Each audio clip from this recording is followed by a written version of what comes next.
It's a game you lean toward 11-7. I mean, we'll skate with 12-7 in pregame tonight, and then make the call. What was the biggest reason you think you were successful with McDavid and Draisaitl at their place?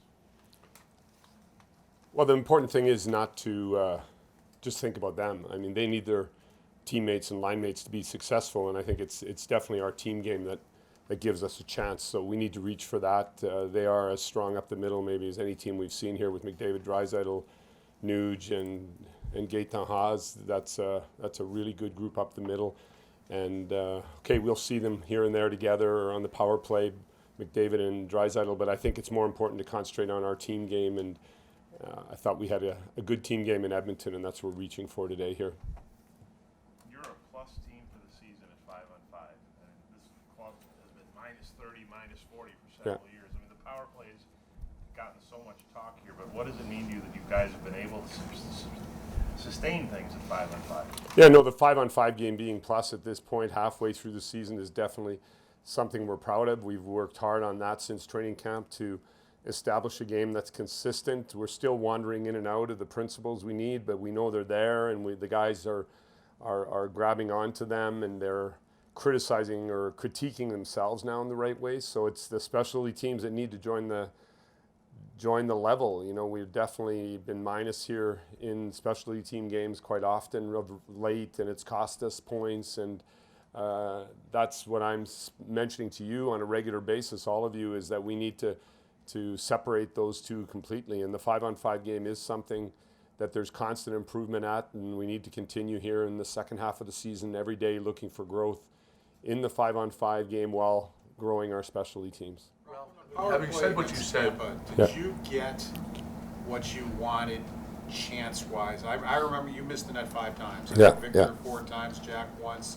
Yeah. So those look to me to be good opportunities. Were you getting the opportunities you wanted, or were you just missing the net? No, there's definitely ozone control there, and there's a confidence with the puck, and it's that final piece of effective shots that's really something any team is working on. The PKs are so well pre-scouted nowadays that they kind of know where your tendencies are. So it's deception and surprise on power plays that actually bring success. It's second chances that bring success, and we need to get ourselves into those spaces a little bit more with some deception to our game. But of course, hitting the net is critical. We missed so many on that final power play of each of the last 2 games where we had an opportunity to get points into overtime. We didn't get the effective shots. So it's certainly something we're looking for today.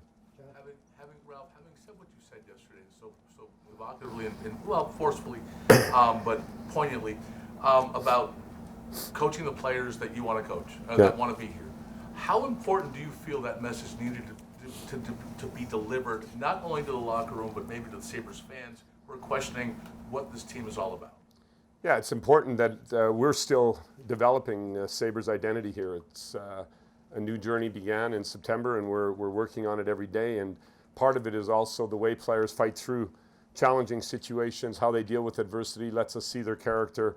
And so I actually enjoy the difficult situations. Short term, you don't want them to be sustained, or they should not definitely be part of our makeup. But there's huge opportunity in any type of setback or questioning or even players throwing things up at us that are uncomfortable as leaders in the morning. It's how we deal with them then, and those are there to solidify the path. They're there to confirm the way we want to be as a group eventually. When people look at Sabres hockey, we want it to be a clear identity that we don't need to talk, and that our actions will speak. And at the moment, we're maybe still having to talk it. So once it becomes a habit, you're going to feel it. Your second half starts tonight, Yeah. Game 42. What do you know now that you didn't know when you started in October? Well, just confirmations, first of all, which you're looking for as a new coach, of the environment, of the community, and it's a good one. It's a real good one. So the fan base and the city of Buffalo, it's an excellent place to live. So that I know personally. As a coach, what I know is that we have a group here that is very hungry to develop a consistent game that will make them competitive in the National Hockey League. So you walk into an environment, you don't know that through summer talks. You only know it through the work ethic off ice or the commitment to what we're trying to do here 24/7, and it's very high. There's a really high commitment here by the core players and by the team in general, and that really excites us as coaches and makes us even hungrier to coach them every day and to help them find that path to being competitive nightly. And we all know that doesn't come easy. It's got to be worked for. This league is the most competitive league. It has the best parity in pro sports that I've ever seen in my life, and it's tough to be that kind of a team here in the league, and it takes a lot of work that people don't see you doing, and that's what we're actually investing in the most. But everybody's in. We have a great staff, good group of guys, and it's a lot of fun. Even though it's not a time to smile right now with the results we have, down deep in my heart, I'm having a lot of fun here as a head coach leading this group in that direction. When Connor Sherry's on his game, like he was last game, maybe the couple games before, what's he doing? What's working with him? Well, I definitely showed up a few games ago. Like you said, this didn't happen overnight. And, Connor very clearly now has a picture of the game he needs to play. And we're excited to see him here the last handful of games. And we're really confident he's going to be a difference maker here in the second half. He's got a great spirit. He's a spark plug. He brings energy on the forecheck and is deceptive in his offensive game. He brings the puck to the net quickly on opportunity. He's got a good one-timer. So, I think with Johansson and Vesey, we have an opportunity there for a line to develop that can help bring us some depth. Ralph, how much consideration are you giving to using Jack more on the penalty kill? Yeah, I mean, the whole thing around managing minutes, we all have that, whether it's Edmonton with McDavid and Draisaitl or we have with Jack. You have to be careful with that as this journey continues. I'm learning a lot there too, as I do every day in some categories and which minutes to put where. Now, we had a gut feel to put him out the other day, and he scores a shorthanded, so everybody gets excited about that.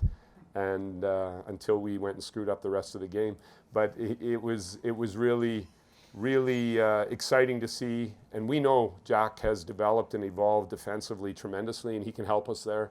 And I think we just have to pick our spots on that to make sure we manage those minutes so that he can bring the quality that he needs to bring into our overall game. But you've seen him in PK throughout the season, and it's definitely a tool that we will use in the right situation.